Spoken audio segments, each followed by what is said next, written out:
तो अभी तक हमने समझा कि linear equation in one variable क्या होता है, उसके सोल्यूशन का मतलब क्या होता है, और linear equation in two variable को स्टैंडर्ड फॉर्म को हमने यहाँ पे समझा। अब हम solution of linear equation in two variable को समझेंगे कि उसका मतलब क्या होता है। देखो, सोल्यूशन का मतलब तो सिंपली यही होता है कि एक्स और वाई का कोई सा भी वैल्यू जिसको यहाँ पे रखने पे ये वाला लेफ्ट हैंड साइड और ये वाला राइट हैंड साइड क्या हो जाए, इक्वल हो जाए। एक्स और वाई का कोई सा भी वैल्यू जिसको रखने पे लेफ्ट और राइट इक्वल हो जाए, उसे ही उसका क्या कहा जाता है, सोल्यूशन कहा जाता है। तो सर आप लोग बोलोगे फिर सर यहाँ पे ना आप एक्स के पोजीशन पे 6 रख दोगे और वाई के पोजीशन पे ना अगर आप 4 रख दोगे लेफ्ट और राइट इक्वल हो जाएगा। चलो देखते हैं लेफ्ट और राइट इक्वल होता है कि नहीं होता। एक्स के पोजीशन पे 6 रखा, वाई के पोजीशन में 4 रखा, तो इक्वल की साइड क्या दिया है, 10 दिया है। तो 6 + 4 क्या हो गया, 10, और ये 10 = 10। That means LHS is equal to the RHS। ठीक है, 6 और 4 रखने पे LHS और RHS इक्वल आ गए। इसका मतलब ये है कि ये जो x = 6 है और ये y = 4 को हम इसका सोल्यूशन बोलते हैं। क्या बोलते हैं, इसका सोल्यूशन बोलते हैं। फिर आप लोग कहोगे कि सर 6 और 4 के अलावा और भी ऐसे नंबर है जिसको आप यहाँ पे रखोगे तो यहाँ पे 10 आ जाएगा। जैसे कि अगर मैं x = यहाँ पे 8 रख दूं और y = 2 रख दूं तो क्या हो जाएगा, x के पोजीशन पे 8, y के पोजीशन में 2, तो 8 + 2 क्या हो जाएगा, 10। तो ये 8 और 2 भी इसका सोल्यूशन है। अब आप लोग फिर से बोलोगे सर आप x के पोजीशन में 7 रख दो और y के पोजीशन पे 3 रख दोगे ना तो भी तो ये 10 आ जाएगा। यहाँ पे 7, यहाँ पे 3, तो इक्वल में क्या आ जाएगा, 10 आ जाएगा। कहने का मतलब ये है कि आप इस इक्वेशन का इन्फिनिटली मैनी सोल्यूशन बता सकते हो। x और y का बहुत सारे वैल्यू हैं जिनको रखने पे लेफ्ट हैंड साइड और राइट हैंड साइड क्या हो जाते हैं, इक्वल हो जाते हैं। There are so many values. तो इस linear equation in two variable का कोई भी पर्टिकुलर एक सोल्यूशन नहीं होता है, यूनिक सोल्यूशन नहीं होता है। जैसे हमारे पहले वाले केस में ये किसके लिए, linear equation in one variable के लिए होता था। यहाँ पे आपको एक्स और वाई के सो मेनी वैल्यूज मिलेंगे जिसके लिए आप लेफ्ट और राइट को इक्वल कर सकते हो। ठीक है, आप कोई बोलेगा कि सर आप x = 6.5 भी रख दोगे और y = 3.5 भी रख दोगे ना तो इसका आंसर ये लेफ्ट हैंड साइड और राइट हैंड साइड इक्वल हो जाएगा।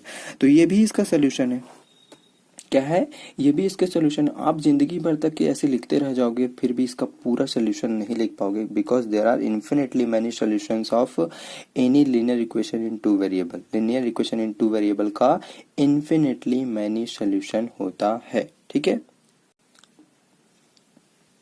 तो किसी भी अगर आपसे कोई कहता है कि एक लीनियर इक्वेशन आपको कोई दे देता है और बोलता है कि आप इसका सोल्यूशन निकालो, इसका सोल्यूशन फाइंड करो, तो उसको सिस्टमेटिक वे में निकालने के कुछ अच्छे से तरीके हैं। उसको थोड़ा सा एग्जांपल नंबर 3 में हम देखते हैं कि कैसे किसी भी linear equation in two variable का सोल्यूशन हम कैसे फाइंड करते हैं, कैसे। तो जैसे हमारे पास में एग्जांपल नंबर 3 दिया हुआ है, हमको क्या करना है, find 4 different solution of the equation x + 2y = 6। हमको क्या करना है, 4 डिफरेंट सोल्यूशन यहाँ पे क्या करने हैं, फाइंड करने हैं। ठीक है, 4 सोल्यूशन बस फाइंड करने हैं। जैसे इस केस में मैंने देखो आपको कितने सारे सोल्यूशन बता दिए थे, 4 सोल्यूशन बता दिए थे। वैसे ही आपको क्या करना है, इसके लिए 4 सोल्यूशन बताने हैं। सोल्यूशन बताने मतलब x और y का ऐसा वैल्यू बताना है जिसको रखने पे लेफ्ट हैंड साइड और राइट हैंड साइड इक्वल हो जाता है, वही उसका सोल्यूशन कहलाता है। तो चलो सबसे पहले आप इक्वेशन को लिखना स्टार्ट करोगे, सोल्यूशन लिखोगे एंड वी हैव करके स्टार्ट करोगे। We have x + 2y = 6। इसको किस तरीके से फाइंड करते हैं, प्रोसीजर क्या है उसको देखते हैं। सबसे पहले आप रखोगे पुट x = 0। ठीक है, x के जगह में आप दुनिया का कोई भी नंबर रख दो। सबसे पहले जैसे यहाँ पे मैं 0 रख रहा हूँ क्योंकि 0 को लेके सॉल्व करना बहुत इजी होता है, इसलिए मैं सबसे पहले यहाँ पे क्या कर रहा हूँ, 0 रख रहा हूँ। आप चाहो तो 0 के जगह में 1 2 3 4 5 6 कुछ भी वैल्यू रख दो जो आपका मन करे। तो सबसे पहले यहाँ पे x = 0 रख रहा हूँ मैं। ठीक है, तो क्या हो जाएगा आपका x = 0 रखने पे 0 + 2y = 6। ओके, तो फिर यहाँ से क्या मिलेगा आपको, 2y = 6, देन y = क्या मिलेगा, 6/2, दैट मीन्स क्या मिलेगा, 3। तो y = 3 मिल गया कब, जब x की वैल्यू 0 था।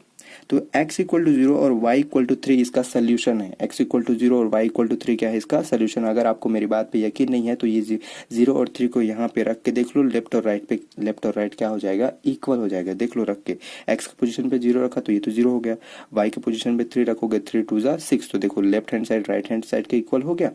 मतलब ये है कि x इक्वल टू 0 और y इक्वल टू 3 इसका सोल्यूशन है। ठीक है, एक सोल्यूशन हो गया। वैसे ही यहाँ पे आप क्या लिख देना, 0 और 3 लिख देना। वैसे ही आप नेक्स्ट स्टेप में क्या लिख दो, इसको फर्स्ट लिख दिया, नेक्स्ट वाले में क्या लिख दो, आपको दूसरा सोल्यूशन भी फाइंड करना है। एक सोल्यूशन आपने बता दिया, सेकंड सोल्यूशन को फाइंड करने के लिए क्या ले लो, x इक्वल टू 1 ले लो आप कॉमन। आप चाहो तो 2 ले लो, 3 ले लो, -1 ले लो, -2 ले लो, जो मन करे वो ले लो आप। ठीक है, फिलहाल मैं छोटे छोटे नंबर ले रहा हूँ ताकि मेरे को सॉल्व करने में प्रॉब्लम ना हो। x के पोजिशन पे देखो 1 रखोगे, इस वाले x के पोजिशन पे 1 रखा, फिर क्या हो गया 2, और ये आपका क्या हो गया y इक्वल टू 6। ओके, 1 को उधर ट्रांसफर किया तो क्या हो गया 2y इक्वल टू 6 माइनस 1 मतलब 5, ये क्या हो गया 2y, then y equal to क्या मिल जाएगा 5/2। तो देखो x इक्वल टू 1 पे क्या मिलता है आपको y 5/y इक्वल टू 5/2। तो ये भी क्या है इसका सोल्यूशन है। अगर आप x के पोजीशन पे 1 और y के पोजीशन पे 5/2 रखोगे तो लेफ्ट और राइट इक्वल हो जाएंगे। ठीक है, तो अभी तक हमने इसके 2 सोल्यूशन फाइंड कर लिए हैं। अब तीसरा सोल्यूशन इसका फाइंड करते हैं। नाउ लेट्स जस्ट पुट, अब ऐसा नहीं है कि आपको हर बार x के इक्वल में ही कोई वैल्यू लेना है। आप चाहो तो y के वैल्यू इक्वल में भी कुछ वैल्यू ले सकते हो, जैसे y इक्वल टू मैं 0 रख देता हूँ, मेरा मन। आप x के इक्वल में कोई वैल्यू लो, चाहे y के इक्वल में कोई वैल्यू लो, कोई फर्क नहीं पड़ता। ठीक है, जैसे अब फिलहाल आपको समझाने के लिए y इक्वल टू 0 ले रहा हूँ मैं यहाँ पे, तो क्या हो जाएगा x का x रहेगा और y के पोजीशन पे क्या रखोगे आप 0 रखोगे, x प्लस 2y, y के पोजीशन पे 0 और इक्वल में क्या दिया था 6 दिया था।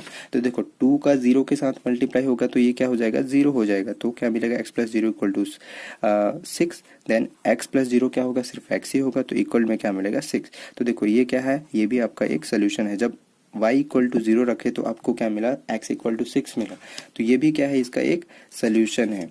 x को पहले लिखोगे और y को बाद में, तो ये क्या हो जाएगा 6 और 0 इसका क्या है सोल्यूशन है। x equal to 6 and y equal to 0 is also a solution.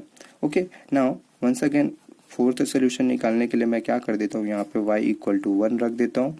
तो x की वैल्यू क्या मिलेगा उसको देखते हैं, x plus 2 1 equal to 6, x equal to 6 minus 2, then यहाँ से क्या मिल जाएगा 4 इक्वल टू x। तो देखो y इक्वल टू 1 पे आपको क्या मिला, ये मिला, तो x 4 और 1 पे आपको ये वैल्यूज। तो देखो 4 वैल्यूज मैंने फाइंड कर दी, ये 6 0 4 1, ये सारे वैल्यूज को अगर आप उस फर्स्ट इक्वेशन पे रखोगे तो लेफ्ट और राइट इक्वल हो जाते हैं, इसीलिए इसको क्या कहते हैं, इसका सोल्यूशन कहते हैं। ठीक है, I hope all of you have understood. Now you just have to try to solve the questions from your exercise 4.2। Okay.